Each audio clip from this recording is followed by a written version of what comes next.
Yeah. Two. Yeah.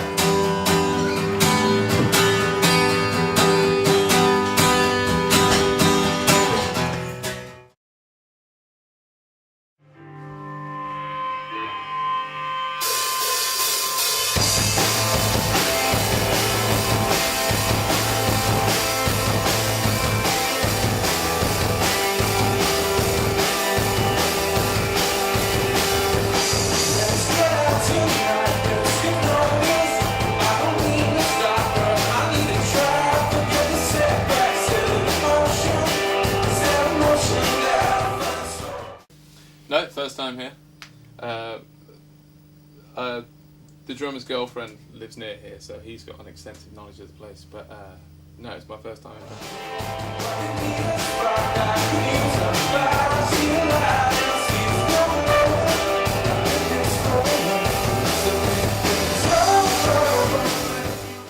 Yeah, we signed in December last year. Yeah, no, they've been good to us actually. Yeah, they've allowed us to kind of develop at our own pace, and we've kind of changed our sound quite dramatically.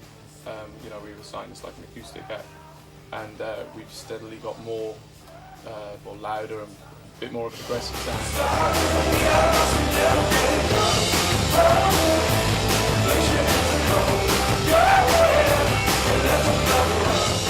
We all met at university up there. Dan and I lived on the same street. We used to play footy together. He was like one of the first guys I ever played the stuff I was working on, and I didn't even know he played keys. It's just like we got on really well, and we both liked football, and we seemed to like similar taste in music, so we were just hanging out. And I played him a couple of tunes, and he was really into it, so he went out and bought a keyboard immediately. We started off with just acoustic guitars, and the drummer playing brushes and like hot rods, like the wooden sticks.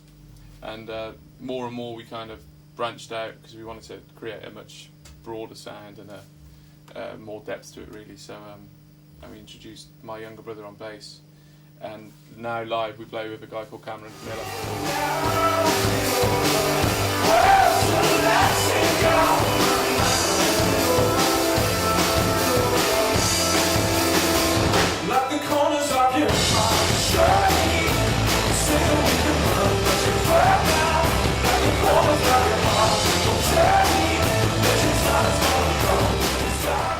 We're influenced by loads of stuff, really. Mm-hmm. Modern and old. I've always loved soul music, like from a really early age. I had a really close friend of mine who was just like a music encyclopedia. Like he at like 14, he was buying like Northern Soul, really rare records. You know what I mean? So he was like a little bit different than most people, and he introduced me to loads of, more mainstream stuff than the kind of Northern Soul rarities, but like stuff like Sam Cooke and Otis and Marvin and stuff. Mm-hmm. Like we were listening to that when we were like 14, and then from there on we kind of just started listening to a lot of kind of, I don't know, classic, I suppose, 70s records, like Neil Young, and but I suppose that's kind of progressed all the way through. Now I really like Wilco and stuff like Midlake and stuff like that, and I don't know, I don't know if that comes through in our music, but that's kind of the stuff that's always been influential to me.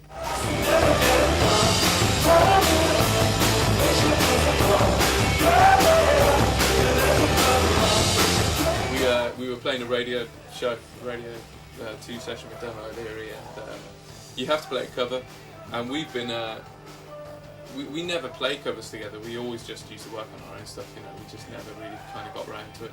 So we were just we kind of put it out there to people, like to suggest a cover for us to play.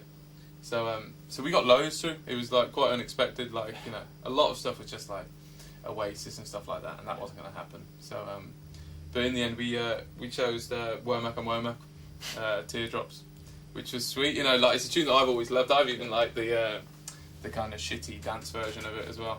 So it was great. That came through, and we had a couple we were working on, and that just translated best because we were doing acoustic as well. I don't know, do I write love songs? I write tunes about relationships. I'd say that would be more to the point. I think love songs hold kind of cheesy connotations, so But yeah, bollocks. I write love songs. Yeah, I do write love songs. Yeah, you know, I'll be honest. Yeah, everyone knows.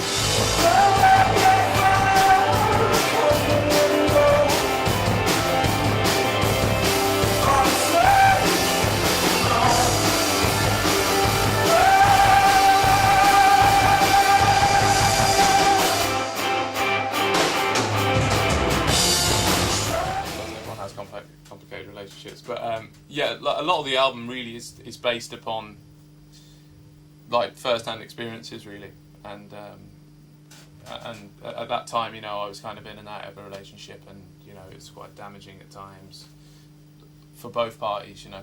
So and that inspired a lot of the tunes, really. So we've always kind of written in quite an honest way. You know, I find it difficult to write about I don't know, a transvestite, for example. You know, I mean, because I have no experience no of that. Paul really. Simon covers then. Yeah. No, exactly. Okay.